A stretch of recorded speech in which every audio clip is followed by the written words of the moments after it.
अच्छी परी और बुरी परी की कहानी। परियों का वन। बहुत समय पहले की बात है, जब धरती पर इंसान, जानवर और परियां साथ साथ रहती थी। एक ऐसा जादुई स्थान था जिसका नाम था पर्णिका वन।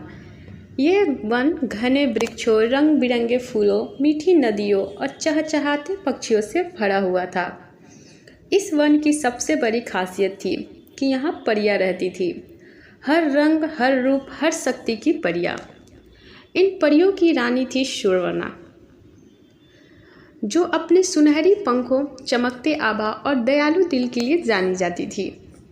लोग उन्हें अच्छी परी कहते थे क्योंकि वो हमेशा दूसरों की मदद करती थी, विशेष रूप से मासूम बच्चों की।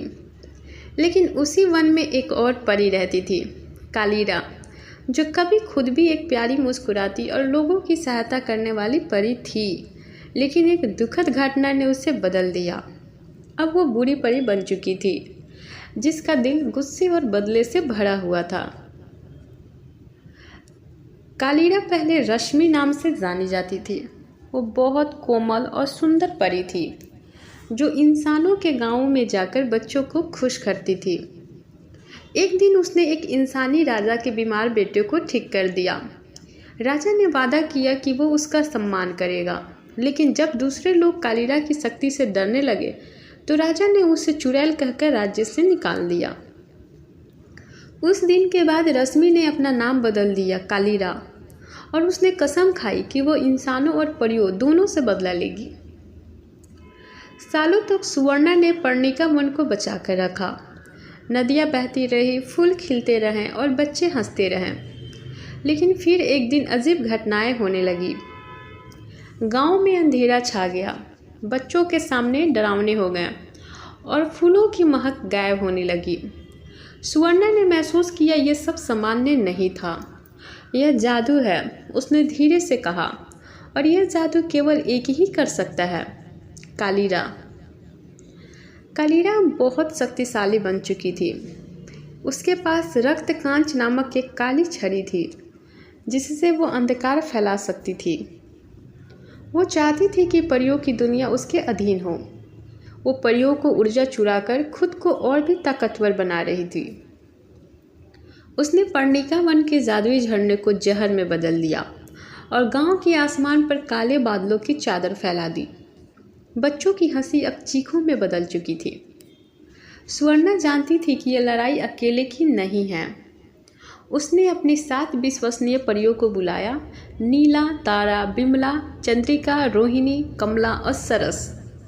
उन्होंने मिलकर एक जादुई रक्षा मंत्र तैयार किया, जो कालीरा की शक्ति को कमजोर कर सकता था। लेकिन उसकी तैयारी के लिए उन्हें सपनों का गुफा से एक अनमोल मोती लाना था।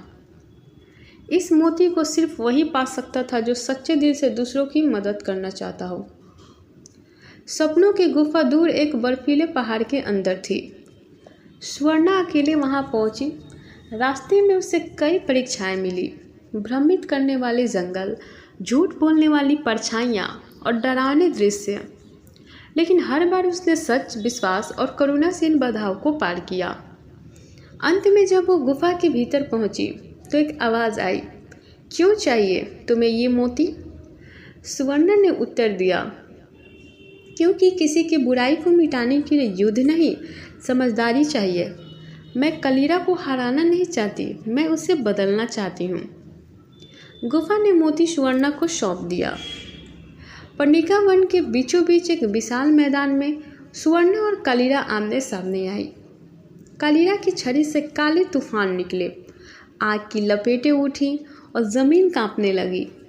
लेकिन सुवर्णा ने अपनी मोती से निकली रोशनी से सब कुछ शांत कर दिया। तुम मुझसे हार नहीं सकती सुवर्णा, कालीरा चीखी। मैं जीतने नहीं, तुम्हें समझाने आई हूँ, सुवर्णा ने कहा। उसने कालीरा की आंखों में देखा और कहा, तुम अब भी वो रश्मि हो जिसने बच्चों की जान बचाई थी। तुम बुरी नहीं हो, तुम टूटी हुई हो। चलो फिर से एक नई शुरुआत करें। कालीरा चौंक गई, उसकी आंखों में आंसू आ गए। उसने सालों बाद किसी को खुद के लिए चिंता करते देखा था। उसकी छड़ी से निकलती आग शांत हो गई। उसके काले वस्त्र सफ़ेद हो गए और फिर से वही रश्मि बन गई, दयालु, शांत और सुंदर। सभी परियां उसकी ओर बढ़ी और उसे गले लगा लिया। अब रश्मि और सुवर्णा साथ मिलकर पर्णिका वन की रक्षा करती। गांव में फिर से रौनक लौट आई। बच्चे हंसते थे, नदियाँ गाती और परियां नाचती है। रश्मि ने अपने अतीत से सीख ली और सुवर्णा ने हमें सिखाया कि सच्चा प्यार और माफ़ी किसी को भी बदल सकती है। इस कहानी से हमें ये सीखने को मिलता है, किसी के बुरे बनने के पीछे एक कहानी ज़रूर होती है। अच्छाई की सबसे बड़ी शक्ति है करुणा और माफ़ी।